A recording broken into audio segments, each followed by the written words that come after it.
그래서 대지 면적은 어떻게 됩니까? 여러분이 궁금해 하실 건데요. 공부상 면적으로 설계를 하게 됩니다. 그러니까 지적상의 면적은 변하지가 않죠. 경계점을 당사자끼리 확인하고 공사를 한 다음에 이제 준공 전에 현장 점검을 나가본 사진이 되겠습니다. 멤버십 회원들에게 제공하는 풀 영상의 일부분을 여러분에게 소개합니다. 가입 버튼 누르시고 풀 영상을 공부하시면 좋을 것 같습니다. 감사합니다.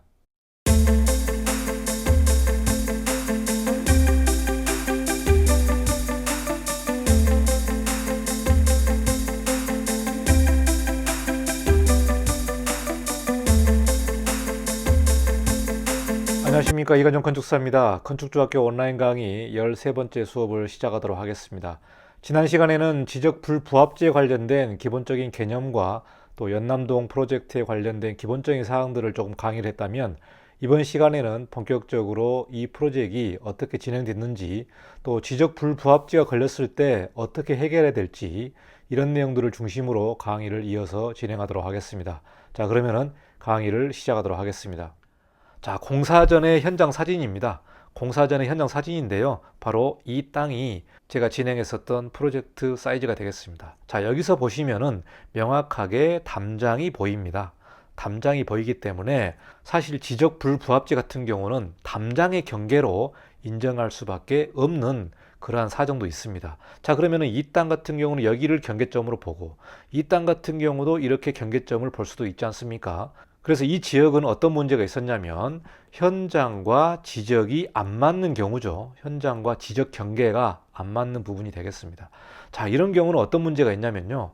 담장은 여기지만 실제 경계는 이 안쪽에 있는 겁니다. 실제 경계는. 그러니까 서로가 물려 있다는 거죠. 그러니까 어떻게 되냐면 우리가 지적상의 경계가 이렇게 있습니다. 지적상의 경계가 있어서 3번지, 4번지, 5번지 이렇게 되어 있는데요. 이 부분이 이제 저희가 진행했었던 프로젝트 4번지가 되겠고요. 현장은 어떻게 되어 있냐면은 현장은 이렇게 물려 있다는 부분이 되겠습니다. 서로가 이렇게 물려 있어서 현장과 지적의 오차가 거의 1.5m의 오차가 발생을 해버리는 거죠. 그러니까 현장대로 해버린다면 지적과 안 맞아버리는 상황이 되는 겁니다. 옆집의 1.5m, 즉 현장이 지적의 1.5m를 넘어와 있는 거죠. 이러다 보니까 한 집만 문제가 있는 게 아니고 이 집, 이 집, 이 집, 세 집이 다 얽혀 있었던 문제가 되는 거죠. 자, 그래서 국토정보공사에서 측량을 안 해주기 때문에 철거 후에 현장에서 당사자들이 모여서 경계점을 서로 합의하는 그런 절차를 밟게 되는 거죠. 그러니까 어떻게 되냐면 이 부분이 경계가 돼버리는 겁니다. 이 부분이 경계가 돼버리고 여기에서도 이 부분이 우리 땅의 경계가 되는 거죠. 서로가 물려 있는 거죠. 그런데 이 집은 바로 3호집, 우리가 4호집이었고 여기가 5호집이었기 때문에 3호집은 이미 신축을 해버렸어요. 신축을 했고 문제가 된 게 4호집과 5호집이 신축을 하게 되는 그런 상황이 발생한 겁니다. 그러니까 4호, 5호집이 중간에 끼어서 신축을 하게 된 그런 상황이 발생한 거죠.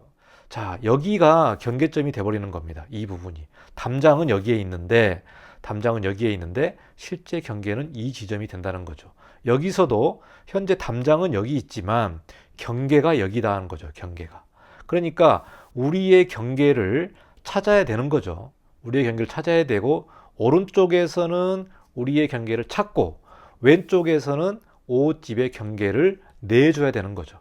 내주고 찾고, 그러니까 이 부분이 새롭게 신축하는 부지의 거리가 되고 범위가 된다는 것입니다.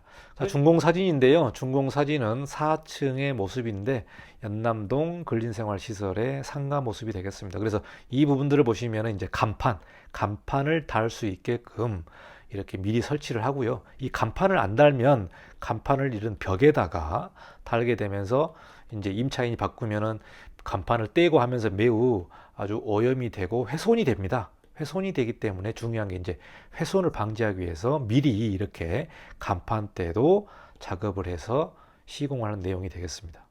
자, 이 부분은 이제 측면에 대한 모습이 되겠고요. 이 부분이 4층이고 1층에 상가를 2개 마련했다. 건물 전체를 보여주는 사진이 없어서 제가 건물의 조감도를 좀 보여드리겠는데요. 이게 4층의 모습이 되겠습니다. 여러분이 땅을 사거나 또 땅을 가지고 있다면 지적도를 발급해서 그 거리를 한번 확인해 보시기 바라겠습니다. 지적도의 거리와 현장의 거리를 직접 줄자로 한번 재서 얼추 맞는지 좀 확인을 해 보시고요. 명확하게 더 아시려면은 토지주만이 경계보건 측량을 할 수가 있습니다. 그래서 토지주가 신청하거나 토지주로부터 대리인 임장을 받아서 경계보건 측량을 신청할 수 있다. 즉 경계 측량을 신청할 수가 있습니다. 그래서 경계 부분은 옆집과의 관련이 되어 있기 때문에 민사상에 매우 민감한 부분이 되겠고요. 민사상의 문제는 건축가라든가 뭐 경찰서라든가 이런 부분이 해결할 수가 없습니다. 당사자 간에 합의를 해야 되고 당사자끼리 해결을 해야 됩니다. 민사상의 문제입니다. 경계점에 문제가 있어서 토지의 점유가 한 평을 손해본다든가 세 평을 손해본다든가 그럴 경우에는 연남동 같은 경우는 토지 한 평에 5천만 원, 6천만 원, 7천만 원 하기 때문에 재산상의 엄청난 분쟁이 발생할 수가 있죠. 그래서 민감한 부분이다. 현장의 경계와 지적의 경계의 불일치한 부분.